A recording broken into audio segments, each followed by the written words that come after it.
नमस्कार। आज हम कुबरनेटिस की दुनिया में एक ऐसी क्षमता पर गहराई से नजर डालने वाले हैं जो थोड़ी जादुई सी लगती है। जरा सोचिए, आपकी एप्लीकेशंस बिना किसी मानवीय हस्तक्षेप के खुद ब खुद अपनी सेहत का ध्यान रख सकती हैं। हाँ, ये सुनने में तो कमाल लगता है। हमारे पास कुबरनेटिस पर कुछ तकनीकी दस्तावेज और उदाहरण हैं जो बताते हैं कि कैसे ये सिस्टम सिर्फ ये नहीं देखता कि कोई कंटेनर चल रहा है या नहीं, बल्कि ये भी सुनिश्चित करता है कि वो वास्तव में काम करने, मतलब यूजर ट्रैफिक संभालने के लिए तैयार है या नहीं। अक्सर कंटेनर रनिंग दिखता है, पर अंदर से वो जवाब देना बंद कर चुका होता है। सही कहा, ये एक आम समस्या है। तो आज की हमारी चर्चा का मिशन है कुबरनेटिस की इन स्वास्थ्य जांच यानी प्रोब्स को समझना, खास तौर पर लाइवनेस, रेडीनेस और स्टार्टअप प्रोब्स, और ये जानना कि कैसे ये एप्लीकेशंस को वो स्थिरता और विश्वसनीयता देते हैं जिनकी हमें प्रोडक्शन वातावरण में सख्त जरूरत होती है। ये सिर्फ फीचर्स नहीं है, ये कुबरनेटिस के सेल्फ हीलिंग या खुद को ठीक करने की शक्ति का, आप कह सकते हैं, आधार है। चलिए इसे खोलते हैं। ये वाकई एक मूलभूत अवधारणा है कुबरनेटिस में, क्योंकि देखिए, असल दुनिया में कोड कितना भी अच्छा क्यों न लिखा हो, एप्लीकेशंस अप्रत्याशित रूप से विफल हो सकती हैं। कभी मेमोरी लीक के कारण धीमी हो जाती हैं, कभी किसी बाहरी निर्भरता के अनुपलब्ध होने से अटक जाती हैं, कभी डेडलॉक में फंस जाती हैं, या कभी-कभी बस शुरू होने में ही काफी समय ले लेती हैं। पारंपरिक निगरानी सिस्टम शायद सिर्फ प्रोसेस आईडी देखेगा और कहेगा हाँ सब ठीक है, लेकिन कुबरनेटिस प्रोब्स वो सिस्टम को कंटेनर के अंदर झांकने और पूछने की क्षमता देते हैं, क्या तुम वाकई ठीक हो, क्या तुम काम करने के लिए तैयार हो, और फिर मिले जवाब के आधार पर सही कार्रवाई करते हैं। ये सिर्फ ऑन और ऑफ से कहीं ज्यादा बारीक समझ है। कुबरनेटिस अंदाजा नहीं लगाता, वो सीधे एप्लीकेशन से पूछता है। हाँ, ये रनिंग स्टेटस वाला धोखा मैंने कई बार देखा है। सब हरा दिख रहा होता है डैशबोर्ड पर, लेकिन यूजर शिकायत कर रहे होते हैं कि साइट नहीं चल रही। कुबरनेटिस को कैसे पता चलता है कि अंदर एप्लीकेशन असल में अनुत्तरदायी हो गई है जबकि कंटेनर प्रोसेस अभी भी चल रहा है? यही वो क्लासिक समस्या है जहां पारंपरिक निगरानी अक्सर फेल हो जाती है। सिर्फ प्रोसेस का चलना ही काफी नहीं है, हमें ये जानना होता है कि क्या एप्लीकेशन अपना काम सही से कर पा रही है, क्या वेब सर्वर रिक्वेस्ट का जवाब दे रहा है, क्या बैकग्राउंड वर्कर अपना काम कर रहा है। यहीं पर कुबरनेटिस के प्रोब्स काम आते हैं। तो ये प्रोब्स एक तरह से कुबरनेटिस के डॉक्टर या नर्स की तरह हैं जो लगातार एप्लीकेशन की नब्ज टटोलते रहते हैं। ये सवाल पूछते हैं, क्या तुम जिंदा हो, क्या तुम नए मरीज मतलब ट्रैफिक लेने के लिए तैयार हो, या क्या तुम अभी वार्म अप ही कर रहे हो? बिल्कुल सही उपमाएं। और इन सवालों के जवाबों के आधार पर कुबरनेटिस ऑटोमेटिकली निर्णय लेता है। ये निर्णय कंटेनर को रीस्टार्ट करने से लेकर उसे ट्रैफिक भेजना बंद करने तक कुछ भी हो सकते हैं। मुख्य रूप से 3 तरह के प्रोब्स होते हैं, जैसा आपने बताया: लाइवनेस, रेडीनेस और स्टार्टअप प्रोब। हर एक का अपना खास मकसद और नतीजा होता है। चलिए सबसे पहले लाइवनेस प्रोब को समझते हैं। इसका नाम ही बताता है कि ये जीवन शक्ति की जांच करता है। तो इसका मुख्य उद्देश्य क्या है और ये कैसे काम करता है, और अगर ये फेल होता है तो क्या होता है? लाइवनेस प्रोब का एक ही मकसद है, ये पता करना कि कंटेनर में चल रहा मुख्य प्रोसेस जिंदा है या नहीं। और जिंदा से मतलब सिर्फ चल रहा होना नहीं, बल्कि हैंग या डेडलॉक स्थिति में फंसा न होना भी है। कुबरनेट नियमित अंतराल पर, वो पीरियड सेकंड सेटिंग से तय होता है, इस प्रोब की जांच चलाता है। ये जांच एक कमांड हो सकती है, एक टीसीपी सॉकेट कनेक्शन की कोशिश हो सकती है, या सबसे आम एक HTTP गेट रिक्वेस्ट किसी खास एंड पॉइंट जैसे हेल्थ पर। अच्छा। अगर ये जांच लगातार कई बार फेल होती है, मान लीजिए फेलियर थ्रेशोल्ड 3 पर सेट है, तो कुबरनेट जो नोड पर एजेंट है, ये मान लेता है कि कंटेनर परमानेंटली बीमार है और उसे रीस्टार्ट कर देता है। ये महत्वपूर्ण है क्योंकि ये ज़ॉम्बी प्रक्रियाओं को खत्म करता है, वो प्रक्रियाएं जो चल तो रही हैं पर काम नहीं कर रही और सिस्टम के रिसोर्स बर्बाद कर रही हैं।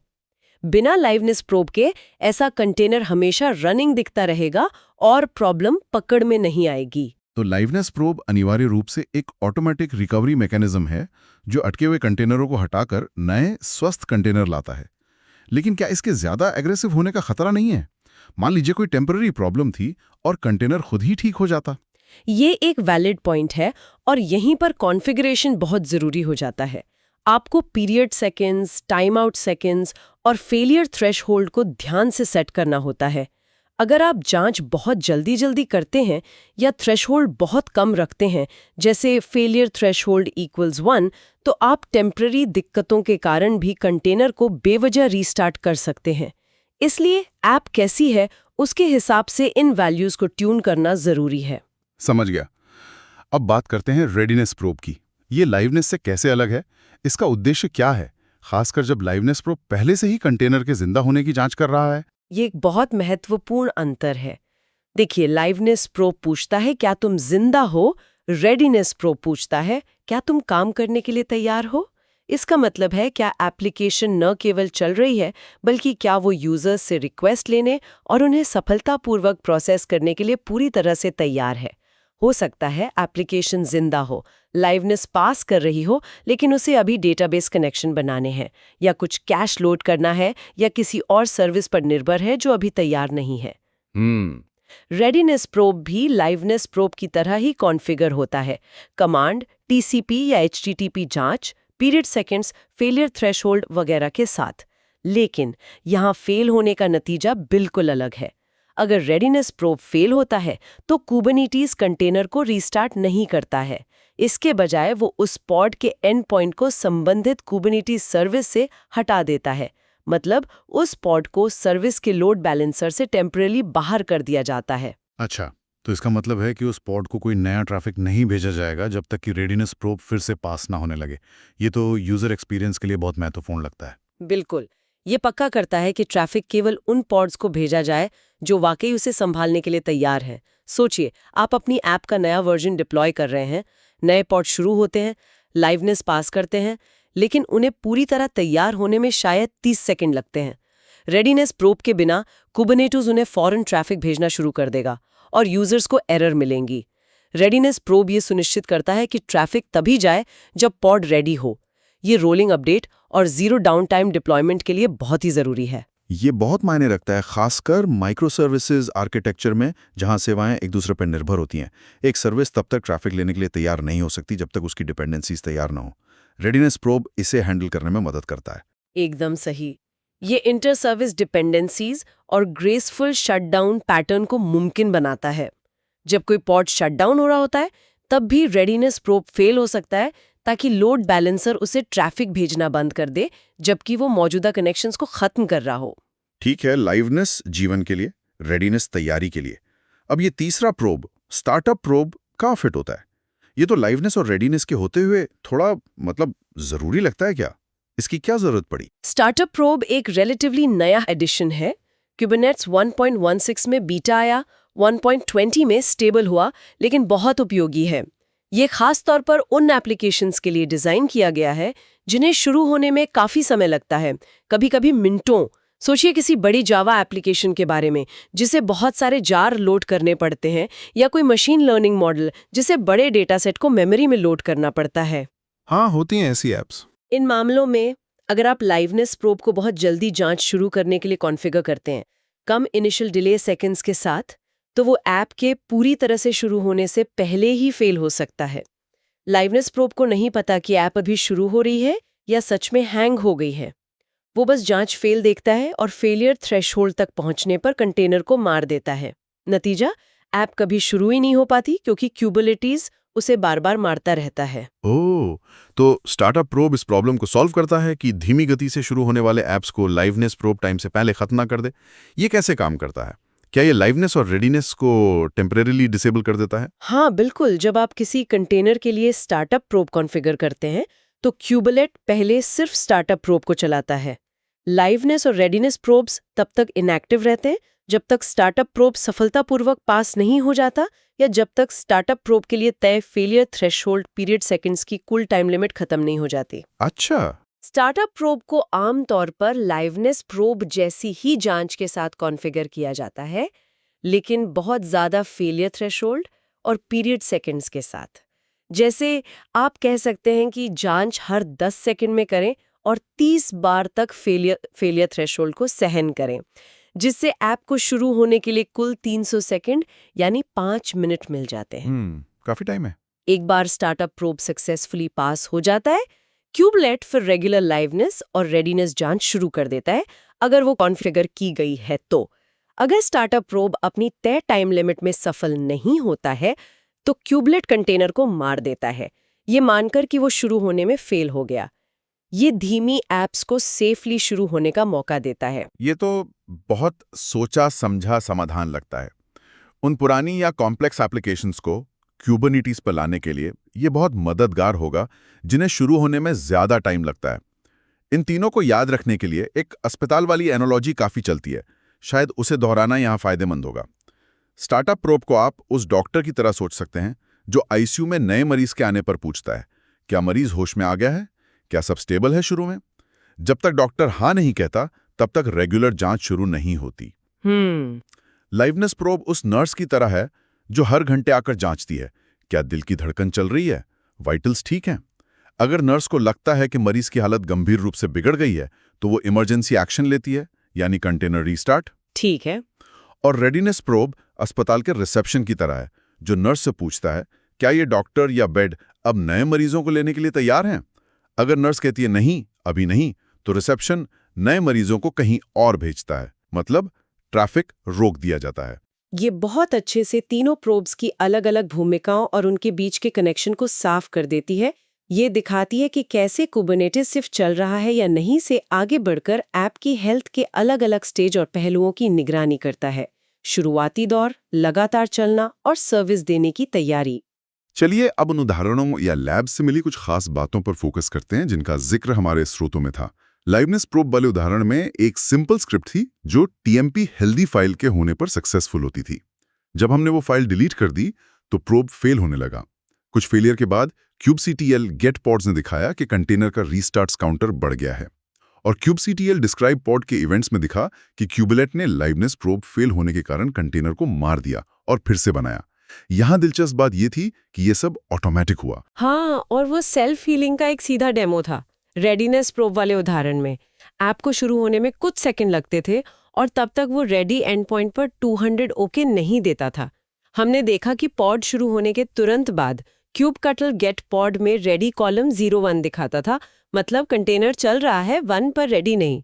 कुछ सेकंड बाद जब ऐप तैयार हो गया तो स्थिति 1-1 हो गई। इस दौरान अगर हमने सर्विस के जरिए ऐप को एक्सेस करने की कोशिश की होती तो ट्रैफिक उस पॉड पर नहीं जाता जब तक वो 1-1 ना हो जाए। बड़े स्केल पर इसका मतलब है कि आप बिना किसी डाउन टाइम या यूजर्स को एरर दिखाए बिना सेफली अपडेट या स्केल अप डाउन कर सकते हैं। क्यूबरनेटीज पर्दे के पीछे ट्रैफिक को सिर्फ रेडी इंस्टेंस तक भेजता है। और स्टार्टअप प्रोब वाले उदाहरण में एक ऐप था जिसे जानबूझकर 60 सेकंड बाद रेडी होने के लिए बनाया गया था। स्टार्टअप प्रोब को लगभग 100 सेकंड का ग्रेस पीरियड दिया गया था। हमने देखा कि जब पॉड शुरू हुआ तो केवल स्टार्टअप प्रोब एक्टिव था। लाइवनेस प्रोब, जिसे शायद 15 सेकंड के इनिशियल डिले सेकंड्स के साथ कॉन्फ़िगर किया गया था, वो शुरू नहीं हुआ। लगभग 60 सेकंड के बाद स्टार्टअप प्रोब सफल हुआ और उसके तुरंत बाद लाइवनेस और रेडीनेस प्रोब्स ने अपना काम शुरू कर दिया। अगर स्टार्टअप प्रोब नहीं होता तो लाइवनेस प्रोब शायद 15 सेकंड पर शुरू होता, 60 सेकंड तक फेल रहता और कंटेनर को मार देता। ये वाकई स्लो ऐप्स के लिए लाइफ सेवर है। बिल्कुल। ये उदाहरण दिखाते हैं कि ये प्रोब सिर्फ थियोरी नहीं बल्कि प्रैक्टिकल टूल्स है जो रियल वर्ल्ड प्रॉब्लम्स सॉल्व करते हैं। अब इन प्रोब्स को इफेक्टिवली यूज करने के लिए कुछ प्रो टिप्स पर बात करते हैं जो अक्सर अनुभवी लोग अपनाते हैं। पहली और सबसे ज़रूरी सलाह, प्रोडक्शन में चल रही क्रिटिकल ऐप्स के लिए जहां तक मुमकिन हो तीनों प्रोब्स का कॉम्बिनेशन इस्तेमाल करें। स्टार्टअप धीमी शुरुआत को संभालता है, लाइवनेस हैंग से बचाता है और रेडीनेस ट्रैफिक को मैनेज करता है। ये सबसे मजबूत सेटअप देता है। एक मल्टीलेयर सेफ्टी नेट जैसा।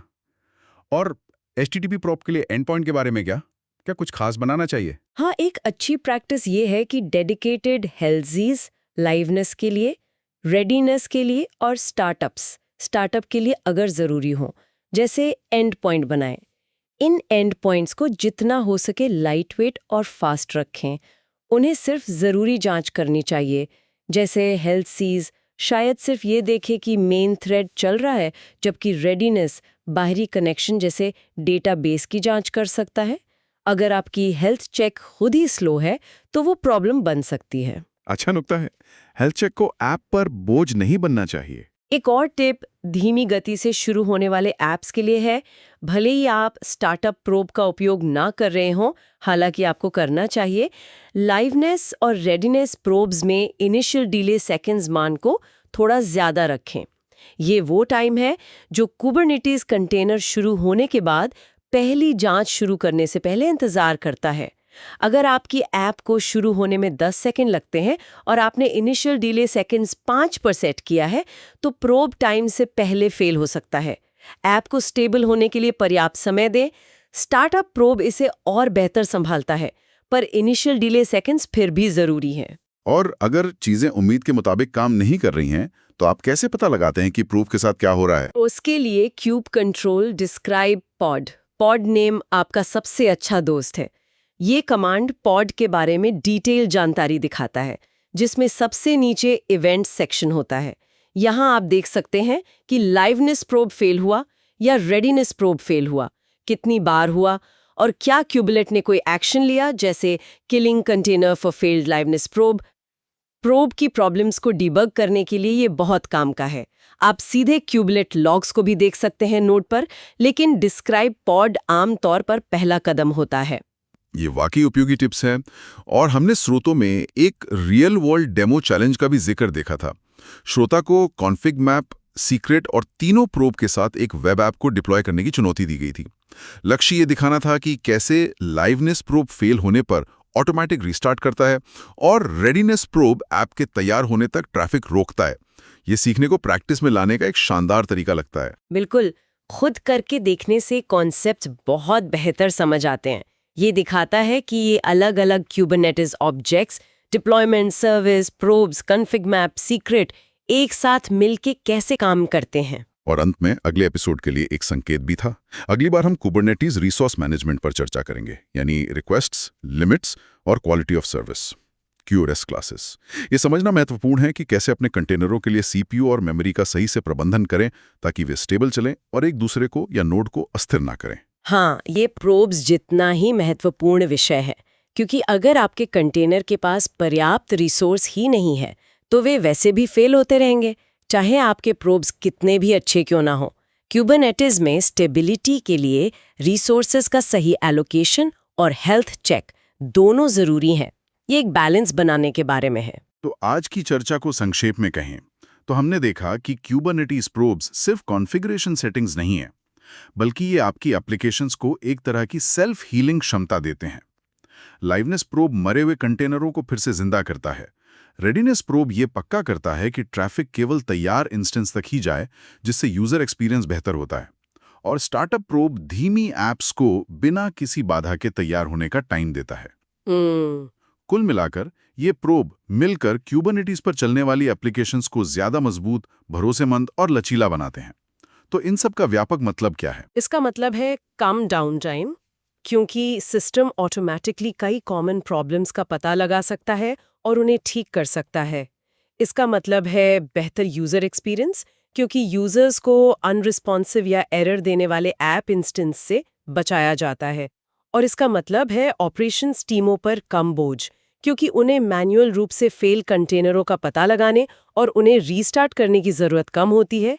ये ऑटोमेशन डेवलपर्स को नए फीचर्स बनाने पर फोकस करने की अनुमति देता है, ये जानते हुए कि कुबरनेटिस उनकी ऐप की बुनियादी सेहत का ध्यान रखने में मदद करेगा। अगर हम इसे बड़ी तस्वीर से जोड़ें तो ये क्लाउड नेटिव एप्लीकेशन मैनेजमेंट के तरीके का एक मुख्य हिस्सा है। सिस्टम को जितना हो सके ऑटोमेटिक, लचीला और सेल्फ मैनेज्ड बनाना। और अब श्रोता के लिए सोचने के लिए एक अंतिम विचार। जब एक ऑर्केस्ट्रेशन सिस्टम जैसे कुबरनेटिस खुद ही एप्लीकेशन की सेहत की इतनी बारीकी से निगरानी और प्रबंधन कर सकता है, रीस्टार्ट करना, ट्रैफिक रोकना, स्टार्टअप का इंतजार करना, तो ये भविष्य में एप्लीकेशन डिजाइन और तैनाती की रणनीतियों को कैसे प्रभावित कर सकता है? क्या डेवलपर्स को अब एप्लीकेशन के अंदर ही कॉम्प्लेक्स हेल्थ चेक्स लॉजिक बनाने की कम जरूरत होगी, ये जानते हुए कि प्लेटफॉर्म इसका ध्यान रखेगा? या क्या हमेशा ज्यादा जांच बेहतर होती है? और क्या बहुत ज्यादा अग्रेसिव हेल्थ चेक्स, मतलब बहुत कम टाइम आउट या थ्रेशोल्ड, के अनपेक्षित परिणाम हो सकते हैं, जैसे थंडरिंग हार्ट प्रॉब्लम या कैस्केडिंग फेलियर, जिन पर हमें सावधानी से विचार करने की जरूरत है? इस पर सोचने के लिए कुछ